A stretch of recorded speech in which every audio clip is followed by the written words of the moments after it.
Hi everyone, it's March 12th and we're looking at Cinderella here. What I did is I sunk a produce box in here. It has a few holes in it, but I've also been dumping the contents as I pulled juveniles and wisps out of the castings that I've harvested.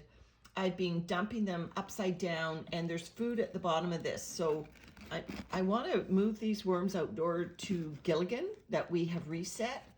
Oh, this box is losing its integrity. Yeah, there are worms down there, and that's okay because I don't want to deplete Cinderella of all her worms. But let's just see what we caught in this bait box. And I'll just see if that's enough for Gilligan before oh, we've got some springtails. Oh, that's a good lot of worms for Gilligan. So these worms are going to go out to Gilligan now. So the next video, or if I learn how, I'll append it to the end of this one, will be me adding these worms out to Gilligan. So these are mostly juveniles. Like I said, these are from my castings trays. However, it's surprising, castings that I've pulled hundreds of worms out over the last few months, I was still finding mature worms and even cocoons in my castings. Not that I mind putting some of the worms into the garden, but anyway, all these babies, there's one on my finger, they are all headed out to Gilligan now. And then the castings are going in the garden either today or tomorrow. All right, that's it for now. Bye, everyone. So here we are, March 12th, out at Gilligan's new location.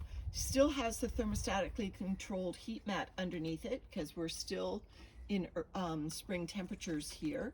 But this location is out of the sun now. The winter location for Gilligan had sunlight hitting it, and on days when it was getting up into the mid-teens Celsius, I was afraid with the lid on especially, Gilligan would overheat.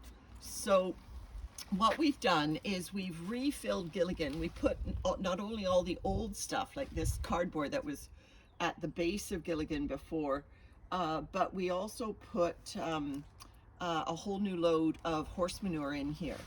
And so what I want to do today is I want to release a lot of worms. Now, notice there are worms already in Gilligan because the old material that we pulled out of the bottom would have had not only worms in it, but it would have had cocoons in it. And of course, horse manure would have had worms in it. We didn't see a huge amount of worms in the horse manure, but, and this is well aged, by the way, that we've had this manure through the winter. It's been exposed to the elements. So it is well aged, and it's a mixture actually of horse and cow. So anyway, there are worms in here. We fed just a couple supplementary apples just because we found some rotten apples somewhere. But what I want to do now is I'm just digging a little hole in our, bedding area into the middle of the manure. So these worms are going to think they've died and gone to heaven. And I'm going to just take this tray of worms. Now eventually I'll put this in as well because I just want to make sure that we're not missing any wisps that might have attached themselves to that cardboard. But here are the worms that I baited out of Cinderella. Of course, they're all hiding, but they're in here. So they are just going to go, there they go, into Gilligan. And my hope is, there they are, that they are going to work through this material, and we will have this whole paddling pool slash sandbox worth of castings ready for us in about 4 months.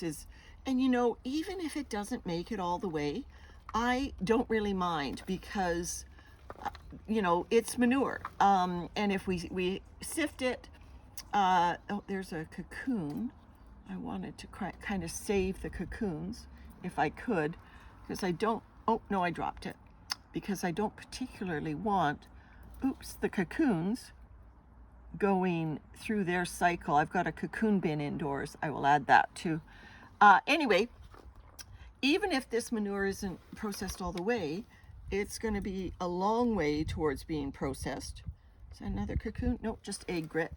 And we'll add it to our gardens whenever we need this pool back again for mica.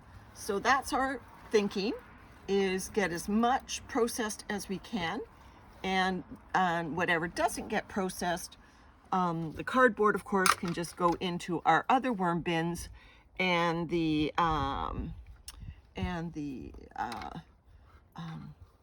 unfinished or partly finished compost manure can go into our garden. All right, so just one little baby cocoon there in the corner, and these worms are tucked into their manure home.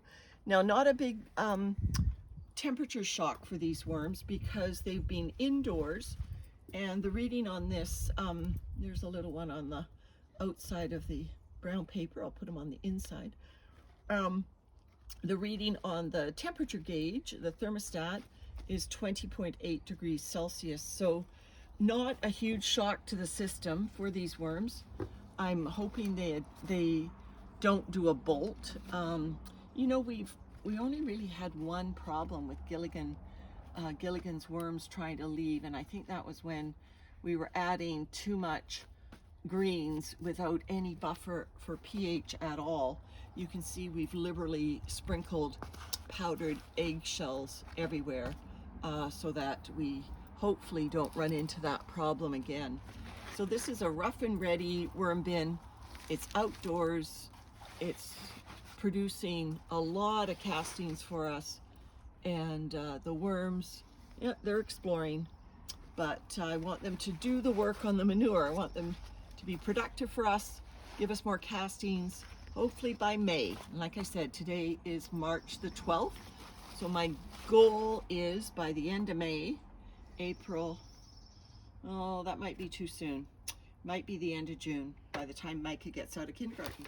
All right, bye everyone.